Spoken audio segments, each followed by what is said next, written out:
listening to the Motor Mouths. Hello. You guys are the best. Man, you guys are insane, hilarious, and the best stuff I've ever seen. That's right, Chris and Ray. Motor Mouth! Did I win anything? I got through! I can't believe I got through! Well, I'm glad you guys are around because I didn't even know you existed. Hey, how are you, Motor Mouth? This is one of those days, nothing to do, so I figure why not spend it with a couple of nobodies. Motor Mouth! You also have my picture up on the webpage. Boy, you taught me something about that car. Why must you ask such difficult questions? Motor Mouth! I don't know too much about motors. Do I come running to your show? We love you guys that have these shows. Our trained staff of 2 will help. Is this that jerky car show that I listen to? Are you the distributor, Cap, or am I on the port condenser? Quite frankly, there are better things to do with your time. Trying to dial the phone with transmission fluid all over me. I finally got a chance to listen to you guys streaming. I'm in a good mood. I'm happy. Yeah, I want to know what the is wrong with my car. I haven't even called my own mechanic back, but why don't I ask you? But you guys are pretty special guys. Motor Mouth! Must be a motorcycle thing, because I'm not familiar with that. Yes. Let's just think right now, Murphy's Law, what's going to go wrong? Is the board going to explode? Is the mic going to drop? Is my phone going to drop? I love live radio. I'm just having some fun with you guys. There are answers, sometimes correct ones, and we may have them. Motor Mouth Radio, 90.3 FM, WHTC. Motor Mouth! To Motormouth Radio with your hosts Chris Switzer and Ray Guarino. Alrighty, we don't insult your intelligence with those catchy slogans or cheap contests. Oh no. We insult your intelligence with this good old-fashioned automotive knowledge that we possess right here. This is Motormouth Radio, your one-hour automotive talk show. I'm Chris Switzer, sporting the cool jazz voice, and sitting here, right here, talking about if it's not airbags, if it's not shop rags, if it's not chrome mags. This guy's got a grip on it, and he's behind the shop bench right now. It's Ray Guarino. How are you, my brother? Very good, Chris. That from the man who still mourns the loss of the Andrea Doria in this day in 1956. I know, because I think some of your family members might have been. And I think those are the ones you still burn those candles for. Believe it or not, I have an uncle that was on the Andrea Doria. I know. How did I know? Still alive. Well, 51 people perished in that disaster. Yes. Of course, the ship did hit a Swedish liner named Stockholm. Right. And terrible. One of the worst maritime events to date at that time. Do you know there's actually a Chrysler show car that's still in the hull of that ship? They couldn't get it out. Yeah, I think I heard something about that. I can't remember what it was, if it was either the Chrysler Dart or one of the Ghias, but one of those Chrysler show cars was coming back from Italy. Yeah, probably a Ghia, right? And not much left of it now. No, definitely not. But yeah, it's still part of the manifest. It's still down there. It's still on the ship. But I'll tell you what, this past week I saw a news item about a car, a 68 Catalina that was pulled out of a lake in North Carolina. Talk about, that's a creepy looking car. Well, yeah, it's a 4-door cat. And what I did was I got in touch with our friend Mike Mooney. I sent it to him. I said, hey, you happen to see this when you were fishing? He says, it's 15 miles from my house, that lake. And then Mike went in to describe how back years ago, and Mike is from up here, but now he's been living down there for a long time, how there were these tributaries and shallow lakes, and they had random just little roadways across them, and people would sometimes drive off the roadways, I guess, at night in different states of inebriation, or whatever. And then he said then there was like a dam project. They dammed up the river and changed things around, and the roadways changed, and it made a lot of these kind of dead end things where you could have like this impromptu boat ramp, and guys would go in like down the road and like going 50, 60 miles an hour, yeehaw, through the woods at night having fun, and next thing you know, like I did on an ice skating rink, they're skating across a lake. So he says, no surprise that happened. But the thing that I found interesting was that car looked no worse for the wear. In fact, it looked better off than a car that would have been here on Long Island stored in a garage for that amount of time. Well, that lake water preserved it. It really was the truth. And the story went that 46 years ago, an individual was driving along and, like you say, went into the drink and was presumed missing because they didn't know what had happened to him. And they were talking about foul play. That was part of it. It seems he was a military man. I can't think of his name right now. It was like I think it was Otis or something. Yeah, Otis or Amos. Yeah. Yeah, and the funny thing was the family finally has closure because they found the car and they pretty much found his remains in the car. Yeah. So the family was relieved, thinking it was not foul play. Yeah. But yeah, that's the truth. It was the car looked great. I want to see now if like someone like Gas Monkey Garage wants to step in and restore it. Yeah, I don't know about that. Yeah, well, I don't know because they take on the tough jobs. The funny thing was that there was only one picture of the car. It was a 3/4 view, basically driver's side of it, and it was, of course, not sitting on full aired tires, properly inflated tires. Fish filled, right. But the roof seems to have been compromised, just judging by the picture. So you would kind of assume that it went over onto its roof and sat like that. I don't know, but they pulled it up. I don't know. Yeah, but the roof looks like it was crumpled. I think they just dragged the thing up. However they found it. There's nothing to save here, so just dredge it. Mm-hmm. So I don't know. It was just like what was it in Oklahoma City a couple of years ago, 2006, 2007? They pulled 2007. It would have been because it would have been 50 years. 57. That they pulled out the 57 Plymouth Belvedere that they had ensconced, entombed in the cement block. They thought they did it the right way. Yeah. It became a crypt, a flooded crypt, because it wasn't. There was no way for water to drain, and there was ways for water to get in. And that to me was insane. Boyd Coddington at the time was called in as an expert to look at this car, right? And the thought was we'd like to get this car restored at any cost within reason, and he said no. He said there's just nothing. There's not enough left. Right. You can't do it. I mean, the car still is pretty much intact, but sitting in water since 1973 has turned it into almost like tissue paper. The whole thing. So yeah, it would be impossible unless it was brought to my garage.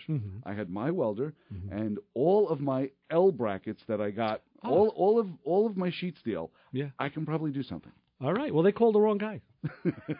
Now that Boyd is no longer with us, Chris is. I could probably do it. I wonder what they did with the car. They probably someone probably came and crumpled it up like a piece of paper and said, "Okay, yeah, put it over here." Like tinfoil. Yeah. Oh yeah, it's probably being proudly displayed. But there was a controversy over even that. Yes. How much is something like that worth? Right. What's the value of a car that's right now, instead of it being mobile, it's stable? You look at all those cars that you see on websites where trees grow through the bumpers. I mean, cars that are out in the woods. I saw some on American Pickers this week. The guy had a collection, and it's been like 40, 50 years, and they're sitting there. Like, yeah, what are they worth? And people look like, wow, that's a rare car. That's a rare car. Yeah, but try and pull it out of there and see what are you going to do with it?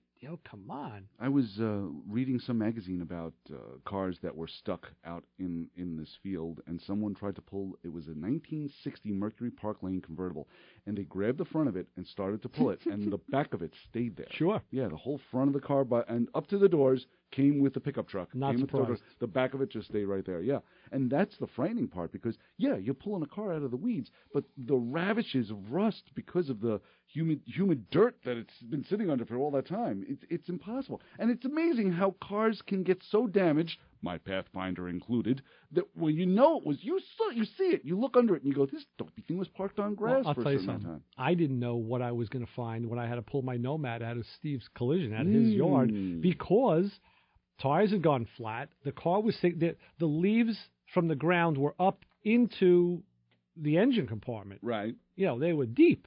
And that was from only 7 years of sitting. That's how long it was there? It was there for 7 years, yeah. I would have said 3, nope. Maybe. 7 years. And, so what was the condition of the car when you pulled it out? Well, believe it or not, overall, the car's not much worse than when I left it there. I was going to say the leaves are still there. Well, the reason is because the side glass was out of the car, right, and the floors are holy as hell, so any water that came in just went right out. Right. So nothing happened to the inside of the car, and the outside of the car is pretty much the way it was, just a little more faded. The dash rusted, stuff like that. But when we pulled it out, I was afraid of is half the frame going to stay behind? Right. And no, it came out. And it was just like you're kicking the leaves out, you're blowing them out, and it was okay. That is the car that Ray owns that I affectionately call the ashtray. Oh, we got a whole thing going on now. Scarcer Steve, our buddy Steve, I was hanging with him at Belmore. Belmore was sick on Friday night, by the way. Why was that? Because of the amount of people. It was just off the hook. It was like American Graffiti. Wow. Each week for the past 3 weeks has been getting heavier and heavier. I love it. And, of course, thank you and thanks to Vic, who is my personal car valet, because Vic has the okay to park certain people's, like friends' cars in this private area this little private driveway of his friend's shop. And, you pull up, and Vic will see, he's like, you give him the nod, you give him the nod, he gives you the nod. Right. And he says, back it in right over here. I'm like, okay, you got it. Otherwise, you'd be sitting on that line, you'd be burned like, I'm talking to Gary Heikland from Long Island GTO Club. Right. He said he was sitting 15 minutes idling, just trying to get into the mouth of the parking lot. Wow. He's like, he goes, when I got there, I gave him a piece of my mind. I'm like, how'd that work for you, Gary? I waited another 10 more minutes. There you go. So you would have waited 5 minutes if you didn't give him a piece of your mind. But hanging with Steve, he had his Corvette with him, and the 58 Corvette gasser, and he said... the white one. Yeah, and he kept telling me, he says, you know what? He goes, you know what we got to do to your car? He's looking at my Pontiac. I'm like, no, what? He goes, we got to make that a gasser. He goes, that 65 is the last year you can really do a gasser. All right. And other people believe that. And he says he's got the straight axle, the leaf springs, and the perches for a 66 Chevelle. Right. That will fit right on my car. He goes, it'll go right in. I'm thinking, no. No, not after what you've done. I know. It would look cool, though, but I'm thinking, no. But, so that was the latest thread. But I did get told on 2 consecutive days, on Friday night and on Saturday, that I looked really good sitting in 2 different cars by 2 different people. Come on. Yeah. And you believe the hype? Well, look, I didn't say I believe it. I'm just reporting. This is the nature of the show. We just report. Yes. Hanging out, I'm looking at Steve's car. I really hadn't looked over the vet that close. And he says, go on, get in it. Right. Get in it. I'm like, and Vic was looking like, ooh. Ooh, noble indeed. It's not that easy getting in a 58 Corvette. No, it isn't.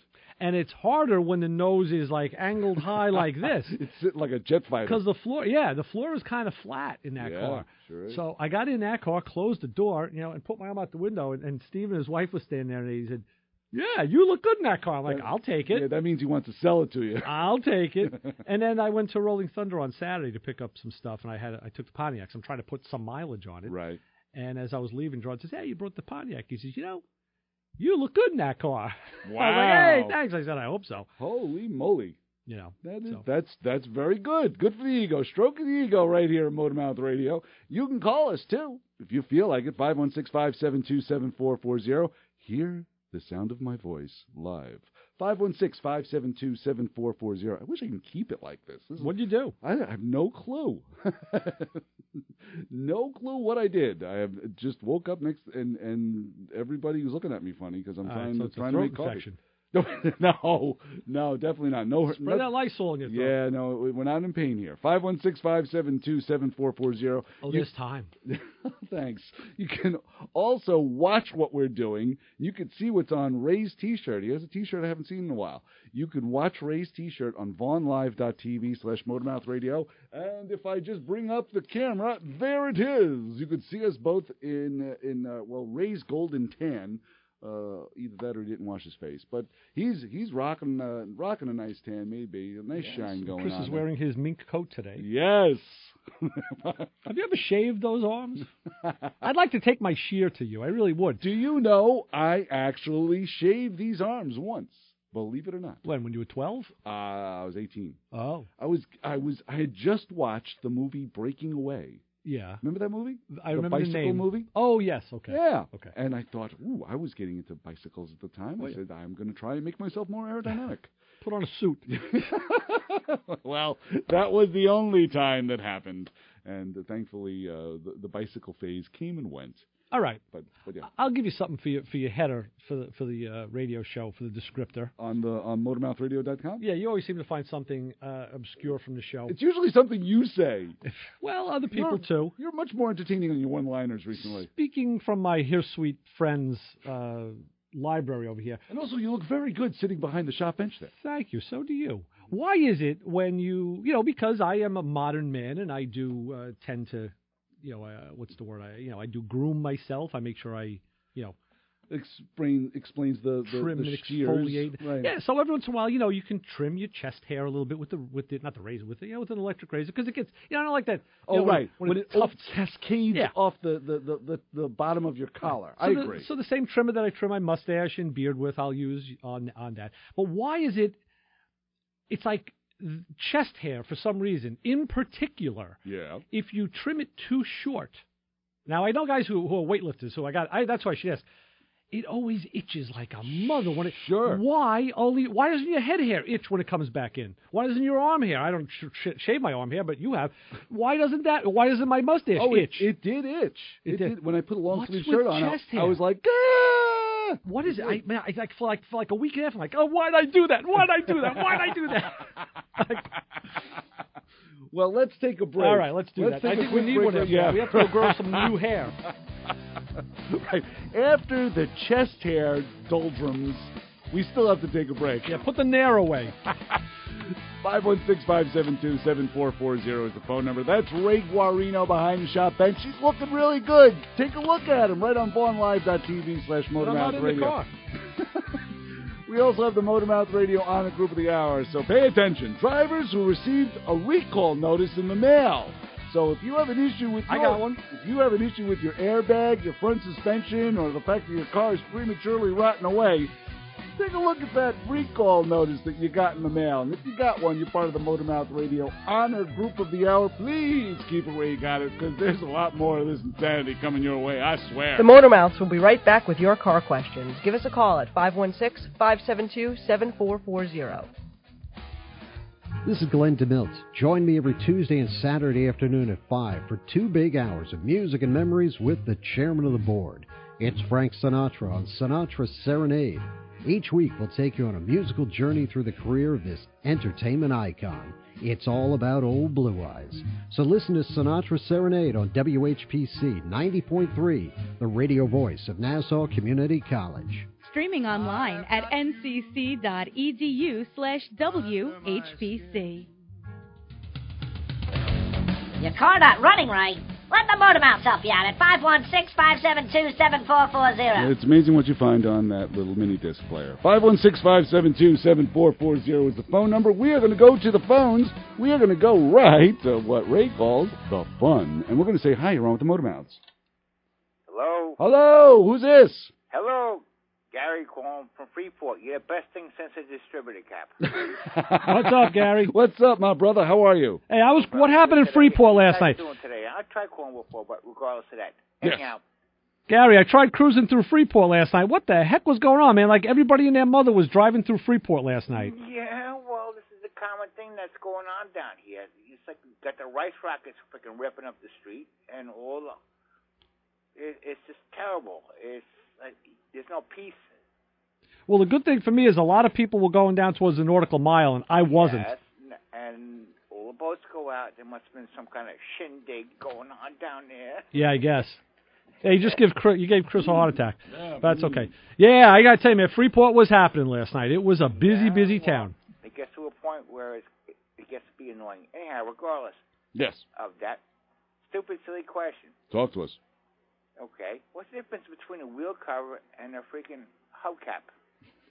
Excellent question, Gary. That is. That really Chris, is. you want to my feel guess, that? Go on. My guess and my theory is that... As silly as it may seem, but that's yes. what it is. I remember... You should hear the theory, how silly this is. I have one, too. My aunt and uncle used to live on North Broadway in North Massapequa, and he used to make a right-hand turn going to Boundary Avenue, and there was this guy out there with a freaking pothole. He put the pothole in the street for a reason, so somebody could freaking hit it in the freaking wheel cover. Right. Yeah, he'd collect them. Then he was selling them at his store on the other side of the street. There was a guy with like a catcher's mitt across the street. Right, big butterfly net. Okay, here's the way it looks, Gary. It all comes down to size. A hubcap... What size have to do with it? Size has everything to do with it. Oh, it does? Oh, yes. Oh. Makes you very popular. All right, well, tell me, please. All righty. It all comes down to size. I'm not talking about an axle cover or anything like that. No, we're going with wheel cover. We're not talking about the size of your axle either. We're talking about a hubcap. A hubcap will fit over the hub and cover your lug nuts. That's what the hubcap does. A wheel cover will cover the entire wheel from one end of the rim to the other. Yeah, because they used to call them full-size wheel covers, right, as opposed to, like a baby moon would be a hubcap. Okay, what do you got to do if you got half moons? Half moons? Half moons. Get your ass back in the car and go down to Freeport and have a drink. Don't do that. Oh. There's enough noise down here. Okay, sorry. Yeah, don't do that in Freeport. Yeah, save that for some other. Go down to Oakdale or something. Don't annoy the locals in Freeport. Right. So there you go. But enjoy your day.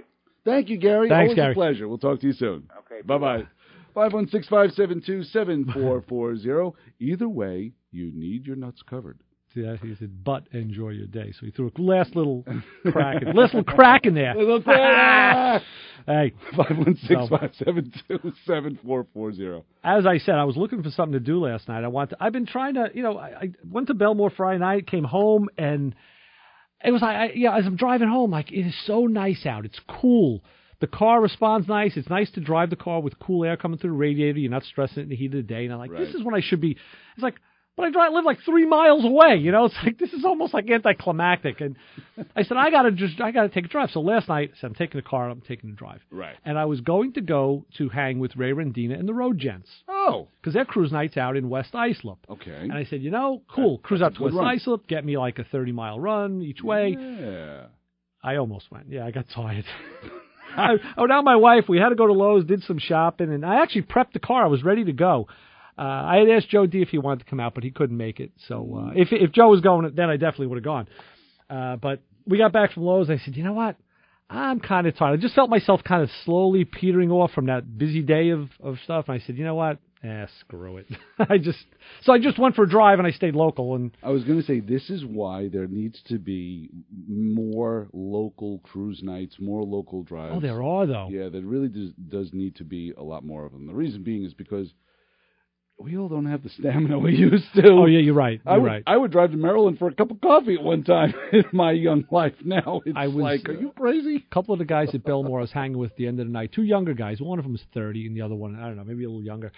We were looking, the 2 of them were looking at this, another guy's motorcycle. The guy was probably about my age. He was in his mid-late 50s. Right. And he built an Ironhead Sportster. Old school Sportster. People just don't build it. And it was a hardtail, so he was a hardcore. Right. This is like your 32 coupe with, no suspension. Right, no shocks. This is the hardcore thing. But he did it. I checked the bike out. I took a few pictures. It was a meticulous nut and bolt build. Oh, boy. This guy, you can tell, that's the thing. Whether it's a car or a bike, you look at it and you say, this guy knew what he was doing. He didn't just throw this thing together from a catalog. He knew what he was doing. So the 2 younger guys were talking to him. And they were asking him a couple questions, and I'm just standing back, leaning against my car, listening, because they're right on the sidewalk across me. And the one kid asked the guy, "What's it like riding that?" Meaning the hardtail. Right. He says, I guess everybody doesn't do this, and the guy was coming up with some kind of answer as he's kicking the bike, and I just blurted out, "Nobody does it anymore." And the guy all turned and looked at me like, "Who was that?" And then I blended into the crowd. I just walked over to them. And I said, yeah, you got to be a special kind of guy to ride a hardtail. And then I explained to him when the guy left that typically what you do is... You need a hardtail to ride a hardtail, if you ask me. The trick was, and this guy couldn't do it on his bike. I'll tell you why. He couldn't stand up. No, he said the one guy said, the seat, he had a solo seat that has these 2 little springs under the back of it. Right, like the old bicycles in the 50s, I recall. Right, which were very comfortable.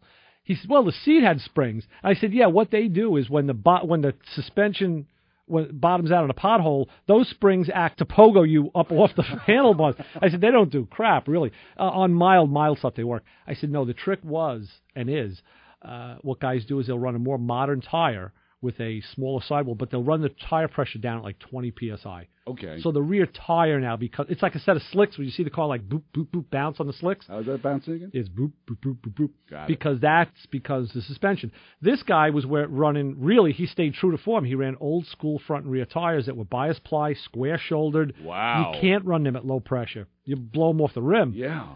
So I explained to him that's how, and then we got to talking about stuff like that. But that's the thing. You never know who you're going to wind up talking to at a cruise night. It's funny you should bring that up because I always wanted, not being a motorcycle guy, I still find y'all weird in some way, shape, or form, but I always wondered, why do you want to run a vehicle with no suspension? Why do you want to run a hard, rigid frame and just run an axle right through it? Well, that was the way that's the way frames were made back in the 30s, 40s. They didn't offer a suspension on the seat. That was it. And if you look on a Harley frame, I could show you the center seat post rail. It's hollow. There's a big hole. Right. And the idea was the police figured out if they put a shaft in there mounted to the seat with a big spring at the bottom, that becomes a big shock absorber. So they actually hit that big saddle that they used. Right. So that was a good idea. So this is how they started out originally. was rigid frame. Well, they were like a bicycle. It was like originally it was like a bicycle frame with a motor on it, with a leather belt to the rear wheel. Look at the original stuff from the 20s. Yeah, and then it evolved. But the hardtails were, they just didn't perfect it yet. They didn't have it all figured out. Mm-hmm. Eventually, they did. I had a bicycle that had a spring in the center of the frame. The frame was 2 pieces, and it was hinged. Oh, yeah. And in the center, where I guess the bar would come down or come across from the handlebars to the seat, that part was engineered to accept this spring. And it was kind of cool. Yeah. It was kind of cool. It was pretty comfortable. 516-572-7440. There's your phone number. Get a hold of us right here at Motormouth Radio. That's what this show is. We're live. We're large. We're on Thursdays and Sundays, noon to 1. I had to take it upon myself as the guy was just getting ready to take off on the bike. Now that I had his attention, I had to tell him, listen, by the way, I checked out your bike. I said, it's a sanitary build. You did everything exactly right. And he kind of... You looked at you and went, who the hell are you? Well, he gave me the look I would have given him, and then he kind of smiled, and he said, thanks.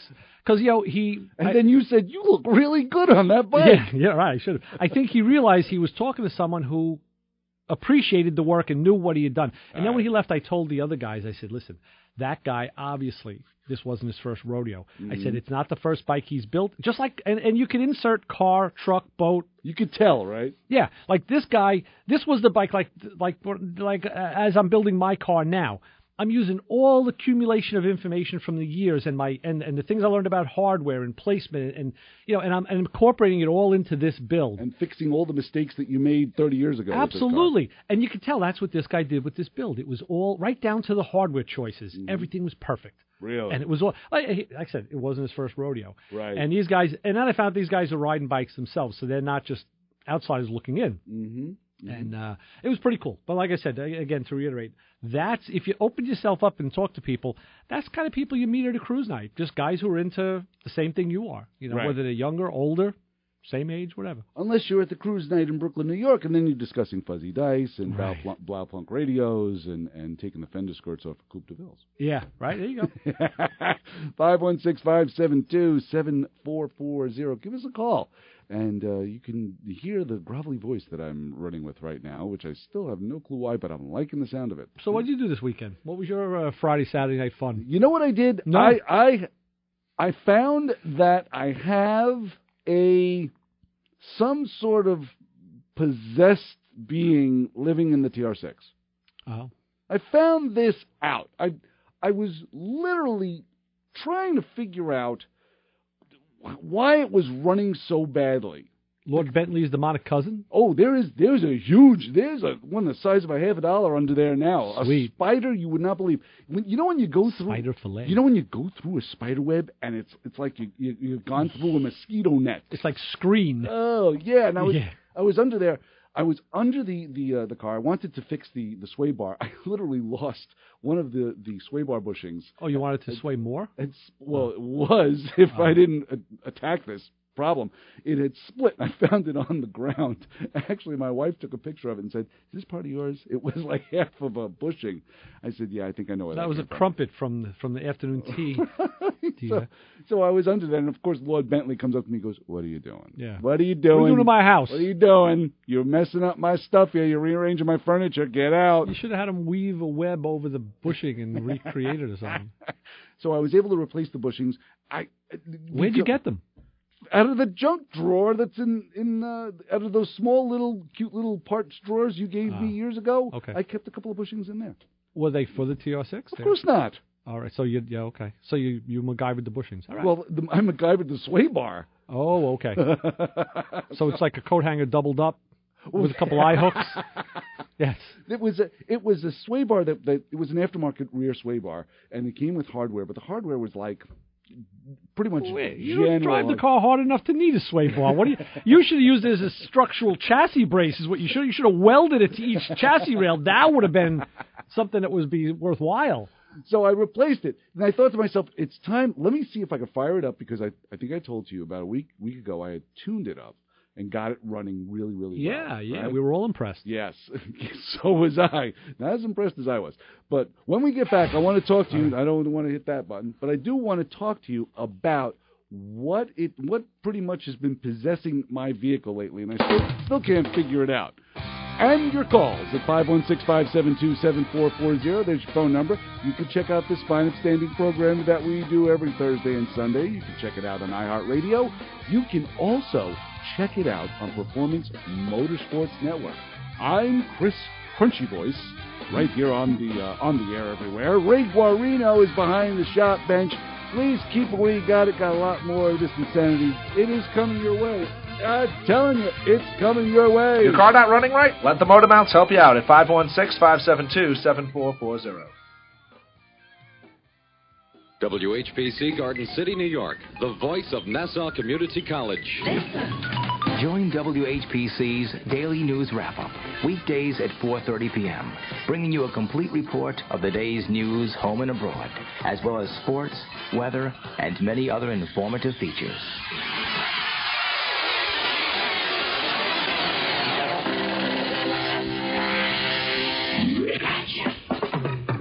We're Long Island's FM alternative. Got a car question? Give the Motor Mouths a call at 516-572-7440. That's right. Phone line is open. 516-572-7440 on this very nice summer day. Ray Guarino behind the shop bench. I'm Chris Switzer, and when we last left, I was talking about the possession in the car. I still can't figure it out, Ray. Fired up the TR6, and it started really well, and it was running like pure poo. Like it was running on 4 out of 6 cylinders.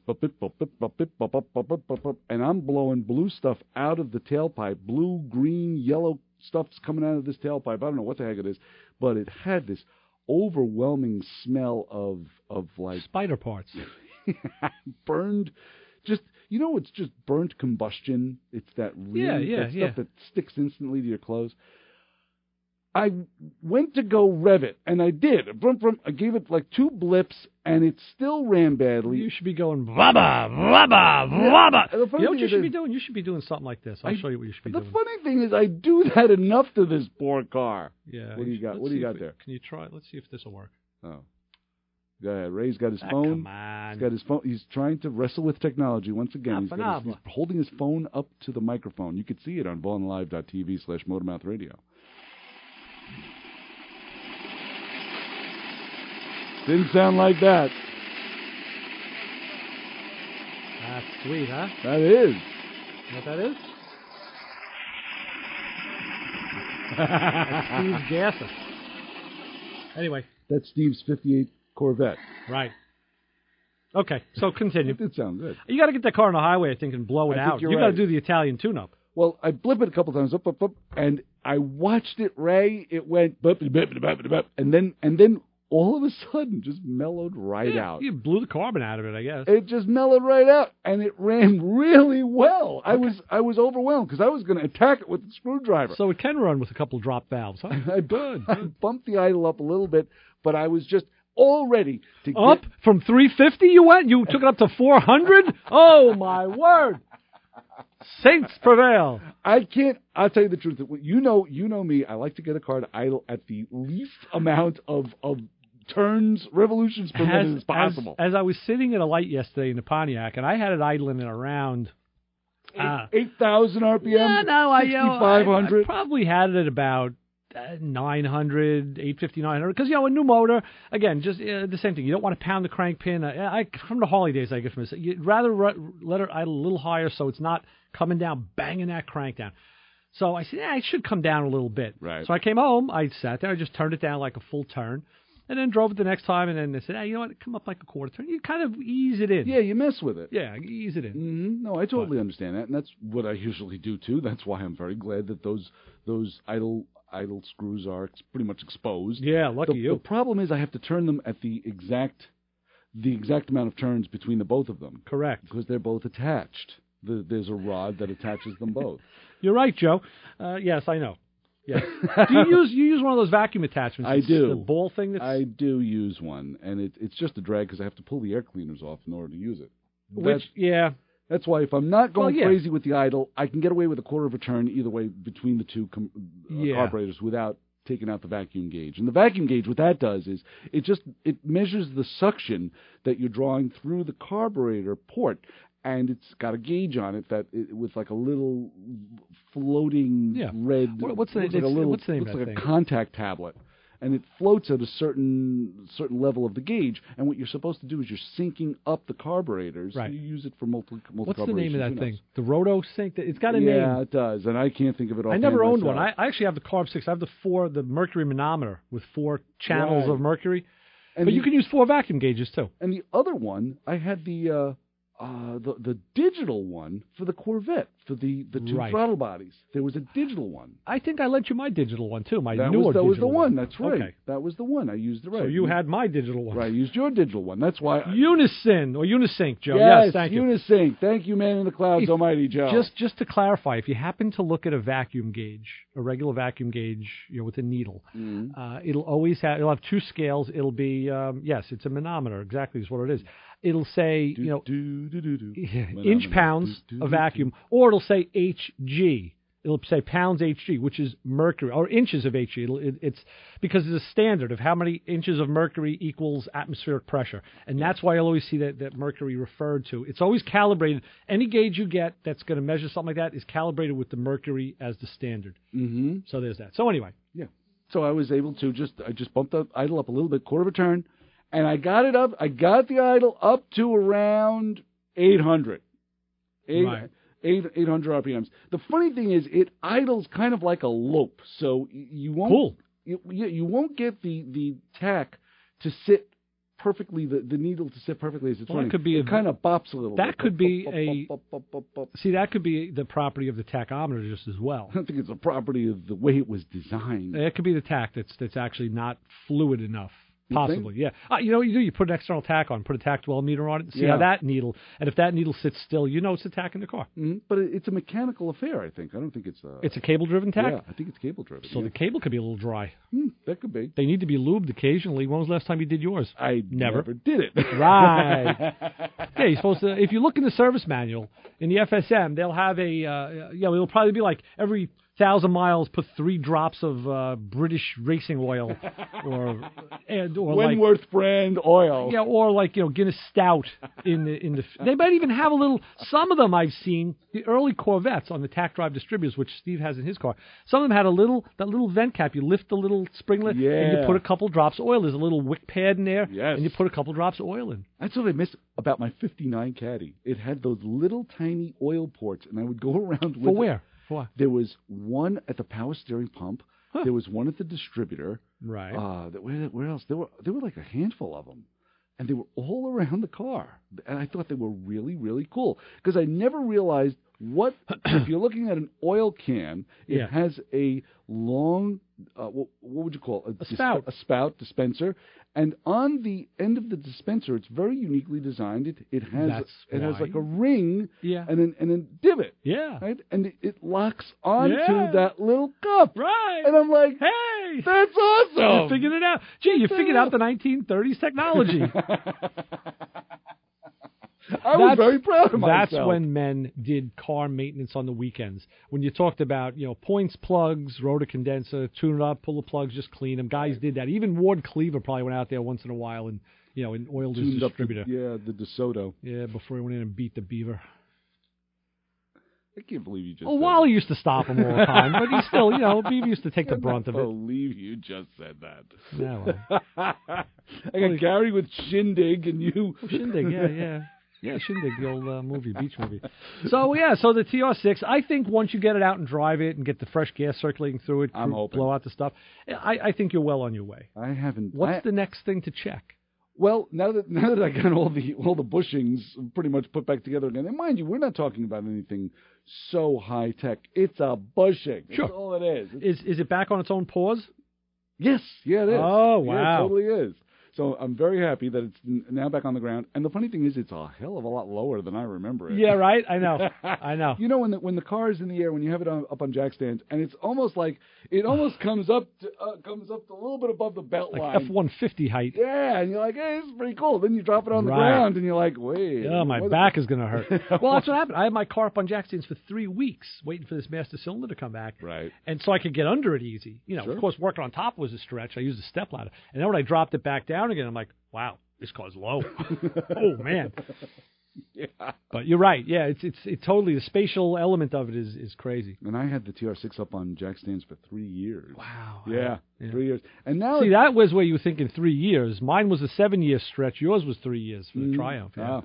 But now I'm concerned. Come on, I'll see it out. Take it out. Let's go. I'm concerned because my what did you guys call it? The my redneck chassis straightening. Yeah, the marvels of redneck engineering. Where I had put the vehicle up on jack stands, I noticed when I had welded the chassis, I did a chassis repair, I only put one side of the car up in the air. Yep. So, of course, I do the weld. Weld came out very good, one of my few that came out very good. But now created this gap at the top of the door that's not at the bottom of the door. That's why body men learn this stuff and do it every day. They know not to make those mistakes. This is called dynamic tension. And you had the car, you were doing Rocky Horror. You had dynamic tension going on. Right. And then welded, which now froze it. It was like carbonite. You froze it in that moment in time where now it couldn't go back to where it wanted to be. So. Right. So it's now, I figured, let me see if I can bend it. I say just undo the weld. That's what I'm probably going to do. But it was such a good weld, Ray. You know what? See it. It was such a good weld. And I will the tell worst you part this. about it is I don't remember which weld it was. I will tell you this. What? The way to find out how good your weld really was is to try to undo it. That's how you know how good a weld is. If you have a true penetrating weld, you won't be able to undo it. Right. But if you can undo it, you'll know, okay, it didn't work out. It was 60% good, or it was 20%. But like I said, I don't remember which weld it was. Oh, I don't remember. That's a problem then. So I'm thinking about heating the whole damn thing glowing red hot. Put it up in the air again. Just heating it up. Either that or bring it to someone that's crazier than I am and try and undo the welds. I don't know.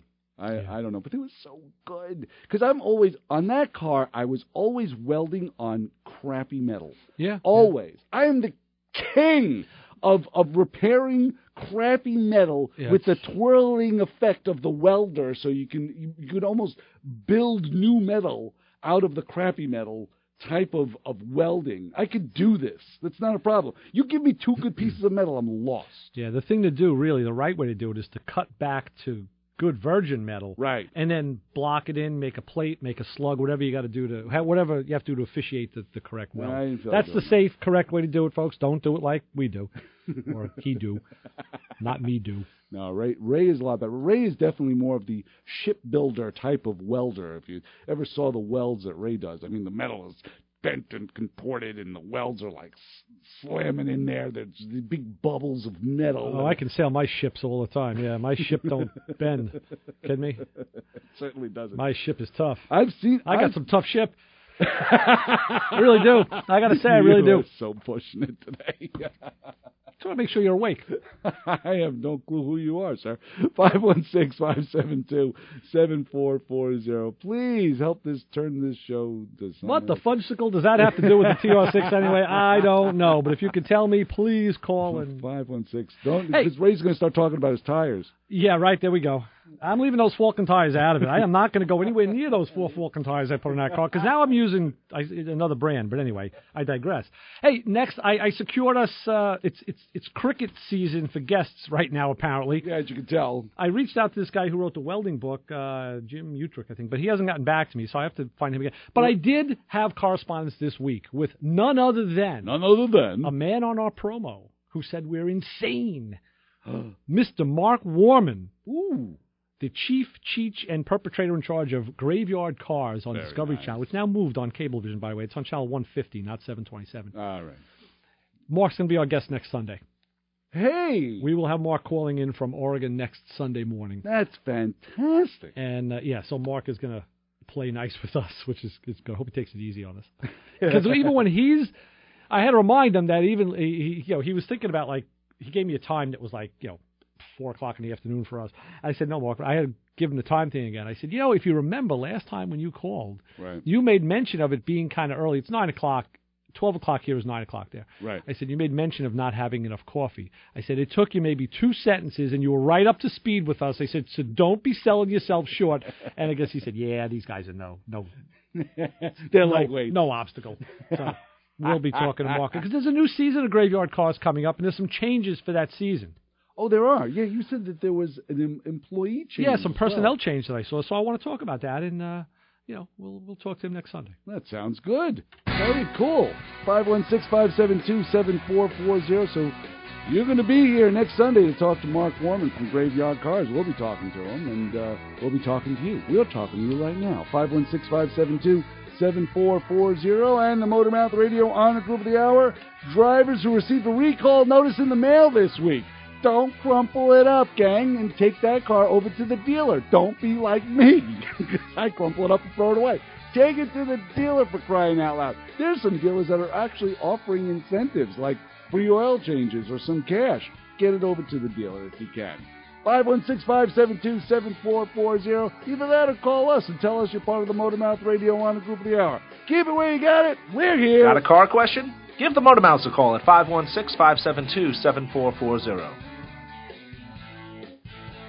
WHPC 90.3, the voice of Nassau Community College, is looking for individuals, businesses, charities, or organizations in our local global community that would like to donate to support our radio station.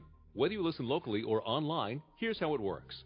Go to our webpage at ncc.edu/WHPC and click Donate Now. Or, if you prefer, you can send a check to the NCC Foundation, Nassau Community College, 364 Rice Circle, Garden City, New York, 11530. In the memo of your check, write WHPC Donate Now. This message was brought to you by the radio voice of Nassau Community College, WHPC, streaming online at ncc.edu/WHPC.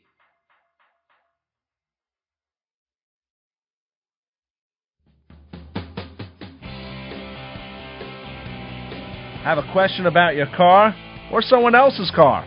Then give the Motormouths a call, 516-572-7440. That's right. Call us right now, 516-572-7440. Whatever you're doing, you're going to probably break it anyway. So give us a call, 516-572-7440. Ray Guarino, I'm Chris Switzer. You know you can hear the show on Performance Motorsports Network. You can also hear it on iHeartRadio. We're out there as many places as we can. We also have a podcast, and what I've been doing lately is I've been putting up the podcast, but I'm not really paying attention to basically putting in the content, and I have to roll it over to my longtime radio colleague and have him write all the content and me just do the podcast. And I'm trying to figure out how to coerce him into doing such a thing. Yeah, I thought so. Yeah, tie me to a computer in the summer. Right. I know. I used to get all kinds of emails from Ray. I get nothing from crickets. My nothing. computer says, "Hey, who are you?" Hey, you said people call because they're going to break it. That's right, because call us because we can break it better. Oh, totally. That is true. We can laugh at it. And we might show you how to fix it if you're nice. We got a call. Yes, we do. Look at that. Let's go to the phones. To the fun. Hi, you're on with the Motormouths. Hello, HPC. G-Man from Freeport calling here. Didn't we talk to you about half an hour ago? What's up, Gary? No, you guys are freaking lost in your marble there. I got a question. Yes. The difference between ceramic brake pads or conventional. Okay. Well, in the old days, conventional used to mean organic, which was asbestos, which they don't use anymore. Ceramic has kind of replaced them. There's also, we used to use metallic sintered and full metallic pads.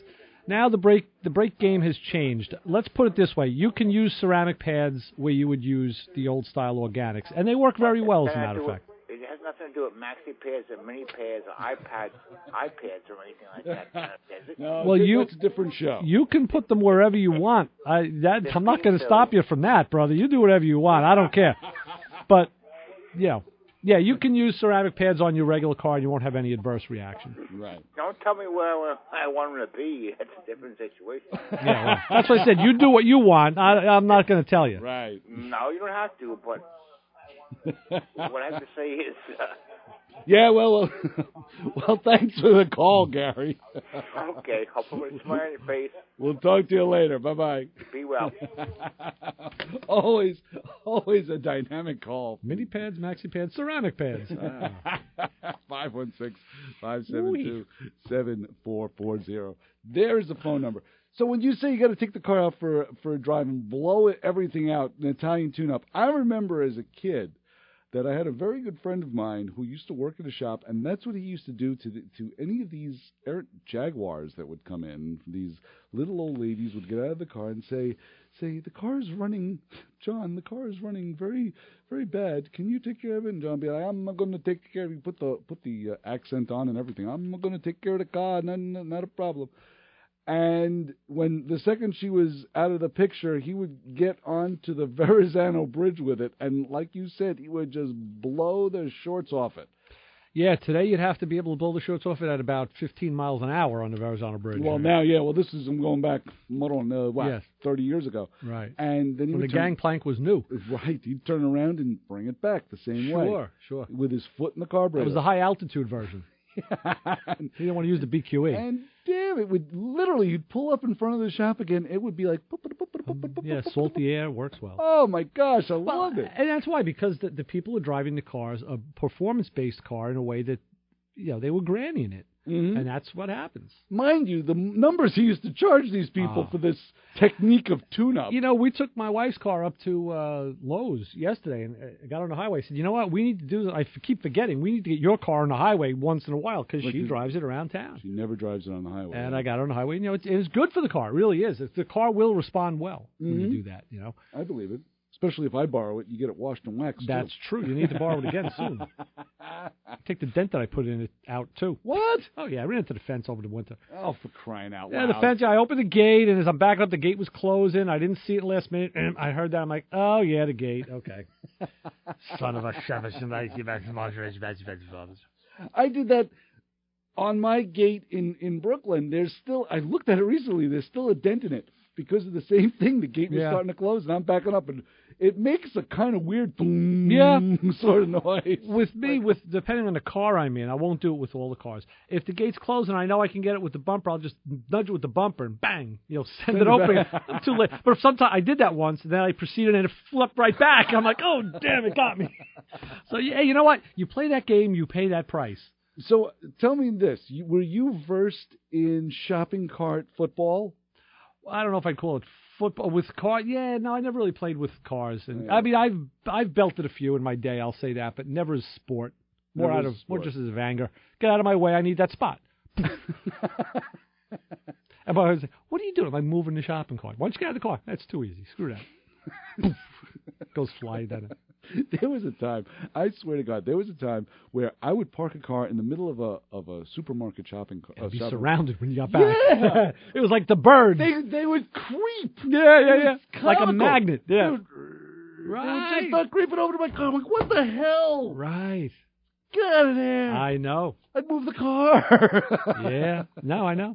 I'd be like, no, I don't want this. Stop it. You're going to scratch my car. But now, thankfully, the new ones are plastic. Have you seen some of the plastic ones? Oh, sure, yeah, I'm course. very pleased. There's some metal still, but mostly plastic. But they still will gravitate. Some of them are heavy. Oh, yeah. Yeah, some of the stores have some heavy cars. Oh, yeah. 516-572-7440. There's your phone number to get a hold of us. Yeah. So what's the official release date for the Triumph being back in street service? Or is I think it's pretty much in street service right now. Well, not till you get it out on the street, it's not. Well, it's registered and insured. No, I mean the actual rollout on the road, drive down the street. It's going to happen this week. Oh, good. I've gotten a lot of my silly stuff over with. A lot of yard work is done. A lot of that stuff is put aside. So a lot of clerical work is done. So we're going to hopefully pull that thing out and the Triumph too, I would say, in about a week or so. Great. Let's go to the phones. Let's see who's on the line. Hi, you're on with the Motor Mouths. Hey, fellas. What's going on? What's up, Cliff? How are you, my brother? Well, it's good. I'm headed over to take a quick peek over at that Centurion Car Club show over in Syosset. Oh, yeah, that's a big one. Mm-hmm. Yeah, I figured I'd... close by, so I figured I'd give it a shot. Just figured I'd say hello to you guys. Heard you on. Absolutely. Let's just talk about a Triumph. You got to change the subject. That's why I'm glad you called. What's going on with the Roadrunner? It's almost ready. Still in my friend Nick's shop over at Unique Performance, and he's doing a few little odds and end things. And it's one of those things where it'll be ready in a week, and there's 100 projects, but only 5 guys to work on them. So, but he's a great guy. He's got a beautiful shop out there, and I want to get him on the show one day. Oh, sure. He's a good guy. Yeah, good. Does some nice work out there. When you say little things, Cliff, what do you consider a little project on a vehicle that you would bring it into a shop for? All right. What did I have on the list? A bunch. So many little things. There was one ignition wire bracket I just couldn't get to without the car being on a lift. In the back there by the exhaust manifold. So I was going to let him do that. Had inside the trunk where the quarters were put on the car. I wasn't really happy about the way the guy seamed it. I think I sent you pictures when I first looked at the car. Yeah. And he's going to kind of, I hate to use the word dummy it up, but kind of like make it look, smooth it out a little bit. And we're going to use a little, like a little paint with a little bit of the rhino liner in it. Mm-hmm. Okay. And kind of just like go over the seams a little bit just to make them, a little bit more presentable.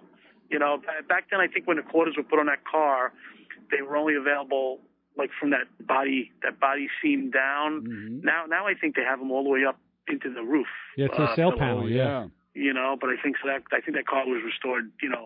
Maybe like about 10 years ago or a little bit less. But I think that the quarter all the way up wasn't available yet. So yeah. I think now the quarter that they have now, I think makes a lot easier seam. I think you almost match it up to that seam on the back of the. What do they call that? The sail panel between the trunk and the... Well, no, that's a filler panel. The sail panel is the one that goes up to the roof. So I think the one that they have now, it goes up, you see it at the sail panel and the filler panel. Okay, yeah. Which probably, at least you have one seam that's already there on that filler panel. And, I guess you just have to do only one small seam on the roof as compared to like a really long seam from like the back of the door all the way to the taillight, know. So the guy did a great job on the outside that did the car, just at the inside. When you open the trunk, you don't see it. You got to stick your head in and look up, with a flashlight. Yeah, that's what I was going to ask. Are you going to show me?